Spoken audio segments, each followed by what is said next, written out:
Today we have this 1952 Royal KMM vintage desktop typewriter. I'm going to show you how to use the functions and make sure they all work.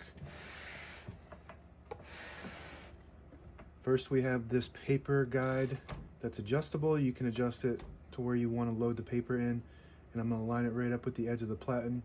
The platen is this main roller here, and that paper guide helps just load the paper in straight so it's not crooked.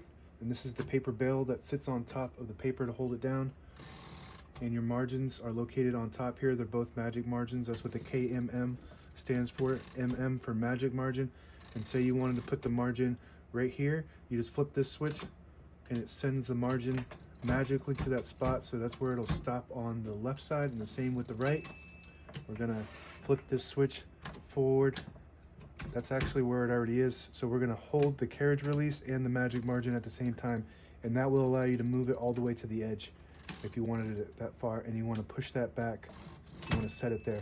We're gonna set it right at the edge of the paper, so when you set it where you want it and flip the switch, it'll send that margin to that spot, and that's where we'll stop. So right now our margins, I'm gonna move this one, so I'm gonna hold the carriage release and the magic margin at the same time to the edge, all the way to the edge, and that's where we'll stop. I'm gonna move it a little bit closer to the middle, just so you have a little bit of a buffer area on the left side there.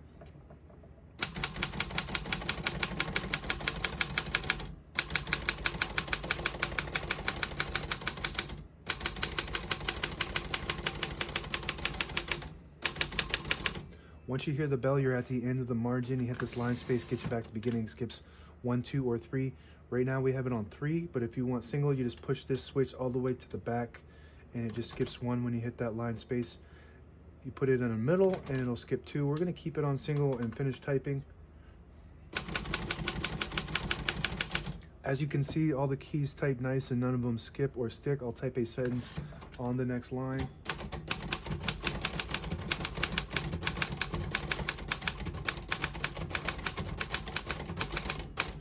Very nice typing machine. This is one of my favorites as far as functionality and ease of use. These desktop typewriters are really high quality when it comes to typing because they're very heavy and sturdy.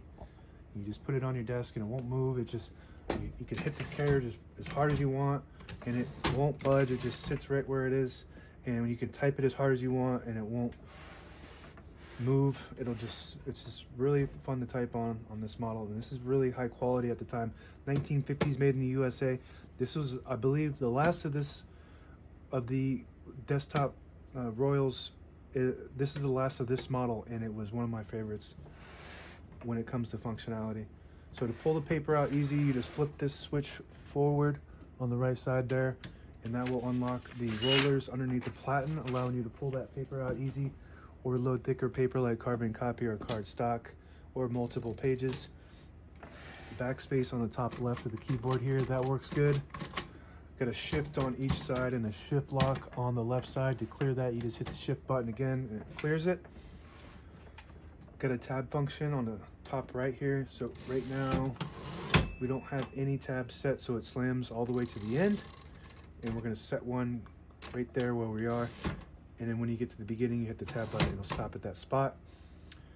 To clear it, you just hit the tab clear button and it clears it all. I like to keep one somewhere in the middle, so that way if that tab button gets hit, it doesn't go slamming all the way to the end, causing wear and tear to your typewriter.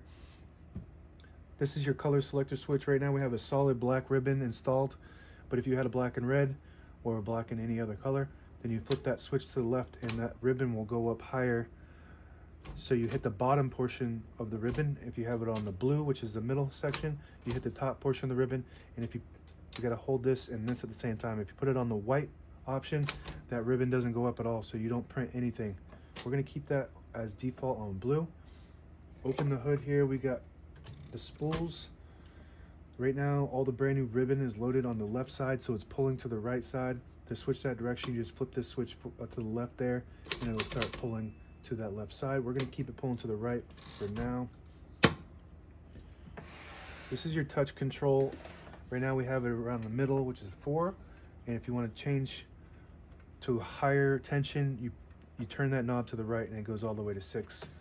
and that just creates a tension when you hit the keys, so you got to hit them harder to print them, but they respond faster. So for a faster typer, that's the option you want to go with.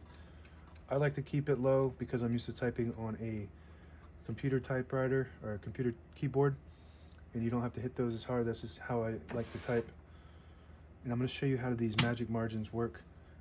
You can move these margins with your fingers too, and when you hit this, see how it just sends it? It's got a spring loaded. Whenever you push that forward, it loads the spring, and when you push it back, it'll set it where it is. Same concept with this side. You hit that and it sends it wherever you are. So that's pretty cool. It's really convenient once you get used to using that, so you change your margins very easily. There's a lever right here. If you push that up, it'll disable the spacing mechanism. So if you need to get to an exact spot on the page, that's how you do it. And this also is done by pushing in this knob button here. It disables the spacing mechanism. And this is your carriage release on the left side. And that's it. Now available on eBay or Etsy. Search Brooksaw Antiques.